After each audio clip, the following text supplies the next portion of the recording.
நீங்களும் என்ன மாரி தானேன்னு சொல்லுங்கள். எங்கள் வீட்லலாம் நாங்களாம் வேலையெல்லாம் பிரிச்சுப்போம். அம்மாவுக்கு ஒரு வேலை, என் தங்கச்சிக்கு ஒரு வேலை, எனக்கு ஒரு வேலைன்னு பிரிச்சுப்போம். அப்படி எனக்கு வந்து துணி துவைக்கிற வேலை அந்த ஒரு வேலையை மட்டும் தான் செய்வேன். வேறு எந்த வேலையும் செய்ய மாட்டேன். என் வேலையை முடிச்சுட்டு நான் போய் படுத்துப்பேன். அந்த மாதிரி நீங்கள் உங்கள் வீட்டில் நீங்கள் பண்ணியிருக்கீங்களான்னு சொல்லுங்கள். இப்படி தான் உங்கள் வீட்லேயும் இருக்குமான்னு சொல்லுங்கள். நான் வந்துட்டு அப்படியே ஆப்போசிட் மேரேஜுக்கு அப்புறம். ஆனால் அப்படிலாம் சொல்ல மாட்டேங்க. இங்கே எப்படி இருந்தேனோ அதே மாதிரி தான் இருக்கேன் அங்கேயும். எங்கள் என் பித்தா தான் எல்லா வேலையும் செஞ்சுக்கிறாங்க.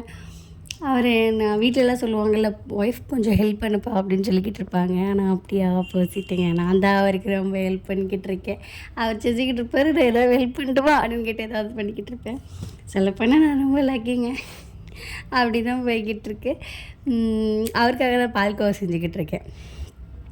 எனக்கு தெரியவே தெரியாதுங்க, சமைக்கவே தெரியாது. ஒரு அளவுக்கு தான் சமைப்பேன். அந்த அளவுக்குலாம் நான்லாம் எக்ஸ்போர்ட் இல்லை.